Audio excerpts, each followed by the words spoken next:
പാവാട പ്രായത്തിൽ നിന്നെ ഞാൻ കണ്ടപ്പോ ചെറിയ പ്രേമ കവിത തരട്ടെ. മുൻകോപക്കാരി മുഖം മറയ്ക്കും നിന്റെ മനസ്സൊരു ഗോവിന്ദേട്ടാ.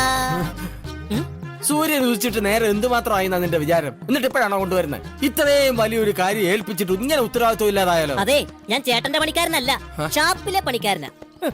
ഗംഗ മുതലാളി വന്ന് ഷാപ്പ് തുറന്നു തന്നാലല്ലേ ചേട്ടന് കാലെടുത്തോണ്ട് തരാൻ പറ്റൂ. പിന്നെ ഈ കാല് കൊണ്ട് നടന്നിങ്ങെത്തണ്ടേ?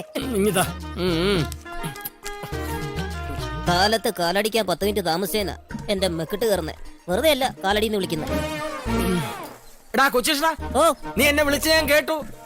ഞാൻ എന്തെങ്കിലും പറഞ്ഞാൽ നിന്റെ സൈസ് വെച്ച് താങ്ങാൻ പറ്റിയല്ല, അതുകൊണ്ട് ഞാൻ ഒന്നും പറയുന്നില്ല. എന്റെ ഗോവിന്ദേട്ടാ, ചേട്ടൻ ഇങ്ങനെ ഓരോരുത്തർ പറയുന്നതിനൊക്കെ ഏറ്റുപിടിക്കാൻ നിൽക്കുന്നുണ്ടാ ഇവനൊക്കെ ഓരോ പേര് വിളിക്കുന്നത്. രാവിലെ തന്നെ ഇതിങ്ങനെ വലിച്ചു കേട്ടണോ ചേട്ടാ? ഒട്ടും താല്പര്യം ഉണ്ടായിട്ടല്ലേ ലോനപ്പ.